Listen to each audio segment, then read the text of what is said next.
सभी साथियों को जय भीम। रानाडे, गांधी और जिन्ना इस बुक में आप लगातार अगर जुड़े हुए हैं कड़ियों से, तो जैसे आपने पिछले कड़ी में जाना कि बाबा साहब ने कहा कि रानाडे निश्चित ही महान व्यक्ति थे और उनकी तुलना एक महान व्यक्ति से करनी चाहिए। तो बाबा साहब ने कहा कि जो समाज सुधारक थे, तो समाज सुधारक के तौर पे उन्होंने ज्योतिबा फुले जी से तुलना की, तो इतनी बड़ी बात। दूसरी बात उन्होंने कहा कि लोग कहते हैं कि वो राजनीतिक नहीं थे, तो ये भी गलत है, वो राजनीतिक भी थे। तो राजनीतिक की जो परिभाषा इतनी छोटी संकीर्ण नहीं होनी चाहिए, बाबा साहब ने कहा। तो राजनीतिक जो शब्द है उस हिसाब से बाबा साहब ने जो अब उनका विश्लेषण किया, उस हिसाब से उन्होंने कहा कि वह जो है राजनीतिक भी थे। तो राजनीतिक थे, तो राजनीतिक से जो उन्होंने तुलना भी की, तो किससे तुलना की आप पिछली कड़ी में जस्ट उसको जान सकते हैं। तो उन्होंने भारत के उस समय दो सबसे बड़े जो नायक थे, महात्मा गांधी और मोहम्मद अली जिन्ना, इन दोनों से उन्होंने तुलना की। तो बात आती है कि इनसे उन्होंने तुलना क्यों की, तो कुछ तो यानी कि समानता होगी। तो बाबा साहब ने कहा इसके लिए जो है इनके गुणों का अध्ययन करना आवश्यक है। तो आज की कड़ी में आप जानेंगे कि ऐसा बाबा साहब ने क्यों कहा। तो बाबा साहब कहते हैं कि यदि मैंने उनके बारे में जो तुलना जो की है, तो इसके लिए इन दोनों के जो है तौर तरीकों को थोड़ा समझना ज़रूरी है, मोहम्मद अली जिन्ना और महात्मा गांधी के। उसके बाद जो है इस पर जो है चर्चा करेंगे किस प्रकार जो है इनकी तुलना है। तो अभी तक आपने चैनल को सब्सक्राइब नहीं किया, सब्सक्राइब जरूर कर लीजिए और लोगों तक जो है शेयर करिए, ताकि ये जानकारी लोगों तक पहुंचे। और आप जो है लगातार इन छोटे छोटे वीडियो के माध्यम से जो है इन कड़ियों से जुड़े रहिए। और मैंने इसकी प्लेलिस्ट भी तैयार कर दी है, अलग अलग जो है बुक की जो है अलग अलग जो है सीरीज है, तो आप उनको क्रम से जो है सारे वीडियोज़ को देख सकते हैं। तो प्लेलिस्ट पर जाकर उनको देख सकते हैं। तो शुरू करते हैं आज बाबा साहब के शब्दों में इसी विषय पर। तो बाबा साहब कहते हैं गांधी और जिन्ना, इनसे जो है रानाडे की तुलना की जा सकती है।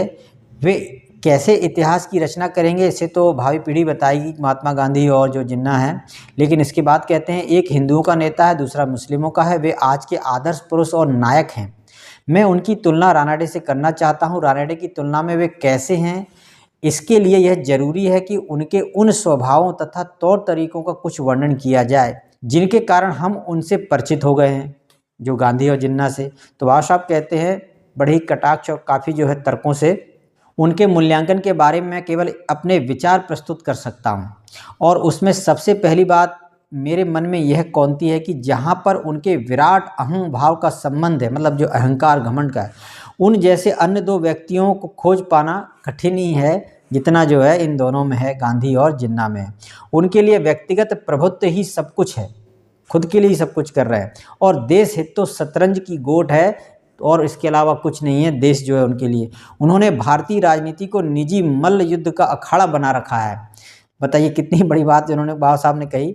परिणामों की उन्हें कोई परवाह नहीं है। वास्तव में तो उन्हें उनकी सुध तभी आती है जब वे घटित हो जाते हैं। जब वे घटित हो जाते हैं तो या तो वे उसके कारण को भुला देते हैं कि ऐसा क्यों हुआ, या यदि वे उसको याद भी रखते हैं उसकी उपेक्षा कर देते हैं, मतलब ध्यान नहीं देते हैं।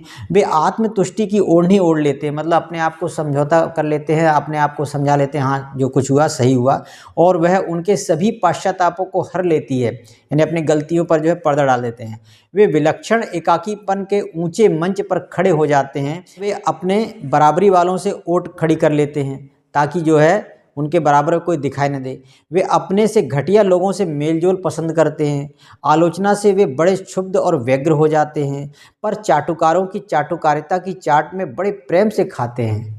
दोनों ने एक अद्भुत रंगमंच तैयार किया हुआ है, मोहम्मद अली जिन्ना और गांधी ने।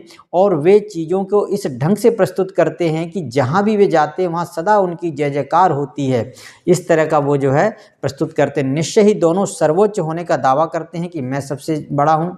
यदि सर्वोच्चता ही उनका दावा होती तो यह अधिक अचरज की बात नहीं होती कि वास्तव में सर्वोच्चता के अलावा दोनों इस बात का दावा भी करते हैं कि उनसे तो कभी भूल चूक हो ही नहीं सकती। तो इस तरह से जो है इन दोनों के गुणों पर जो है व्यंग कसते हुए बाबा साहब कहते हैं, और भी बहुत कुछ कहते हैं। और इसके अलावा अगली कड़ी में बाबा साहब जो है पत्रकारिता पर, यानी कि भारत की पत्रकारिता और विश्व की पत्रकारिता कैसी है और भारत के जो पत्रकार है मीडिया कैसा है, इस मीडिया पर जो है बहुत ज़बरदस्त कटाक्ष करते हैं। तो जुड़े रहिए आप इन कड़ियों से। मिलते हैं अगली कड़ी में। सभी साथियों को जय भीम।